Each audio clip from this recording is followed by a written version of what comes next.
to Spotlight. I'm Pastor Dan, and they asked me to do a series on mission testimonies. Well, you're getting close to the core of my soul now. So let me tell you, I don't know if this was third or fourth in our series of meetings. We went to a little place called Tigaon. If you know a map of the Philippines, there's Luzon and there's Manila. This is about 8-hour drive southeast from Manila, about an hour flight, and a couple hours away from Legazpi. So this is an area Filipinos call Bicol. It's just a region they speak Bicolano. So we got out of our vehicles, just a small group, 6, 7 of us, and here's this little church, a sea of mud around it, just a kind of a blackboard because in front of it, because there was no door, no gate. Pathetic. And this is where we're doing our crusade. They had a little school with a couple classrooms, and then there was another classroom in what we call a nipa hut, which is that thatch roof material.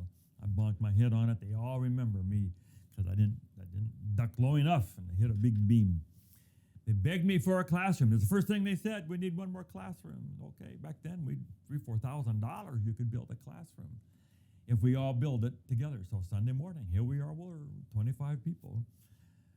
But they needed to flatten it out. There's big volcanic rocks, huge rocks, right where their classroom needed to be. So all these Filipinos had their own way, telling everybody else how they ought to be doing it. One guy had fire going to crack open the rocks. Another guy had some ropes he was trying to pull a rock. Other people had their machetes. My American couple guys, they were in there trying to tell everybody what to do too. They had their way. I said, where is the backhoe? Well, we don't have that. So I despaired of this getting done. But I had to go visiting and do some other things. I came back that afternoon and they had figured it out. They made a really deep hole, and they moved one rock into that hole. That opened up a spot, put another rock into that hole. That opened up another spot. Eventually, all the rocks got in. They filled it in, and they built a classroom. And that school has been blessed. They got rid of that nipa hut. They had little huts behind where faculty could live. It was just difficult. But that school is a thriving school now with many classrooms. We did another couple later. Then private people have now done an academy on that property. And so there's from K to 12, right, on that one area. And it has become, I think, the largest school in the mission. And that young pastor eventually became ministerial secretary and then the secretary, and he just got elected a few weeks ago as the president of the Southern Luzon Mission. I'm so proud of him, Jovan Hitosis.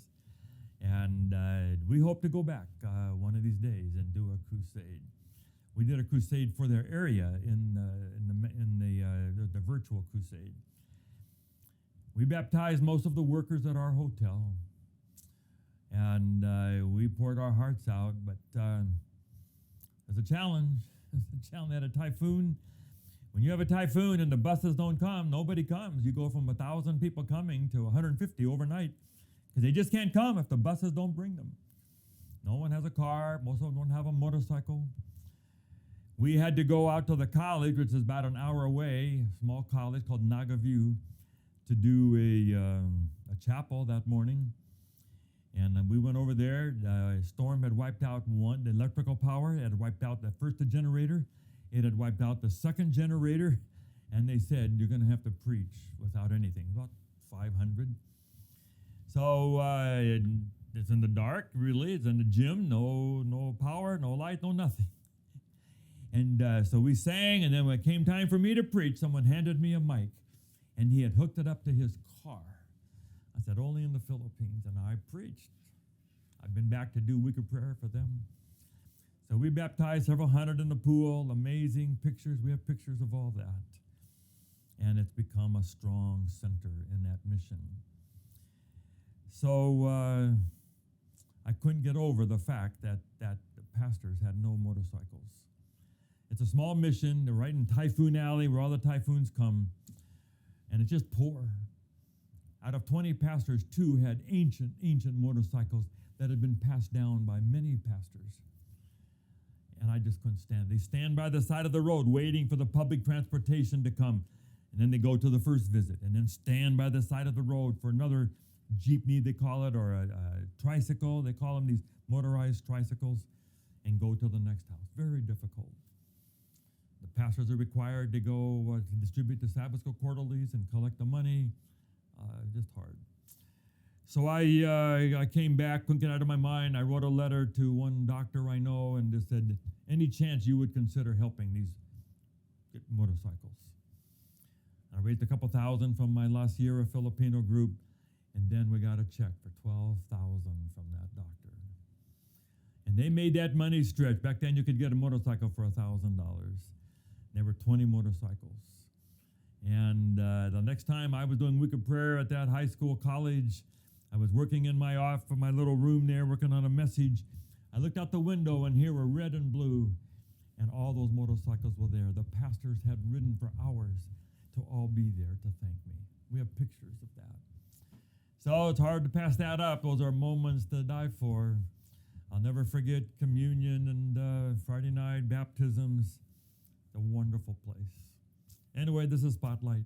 Hope you'll come back for the next one.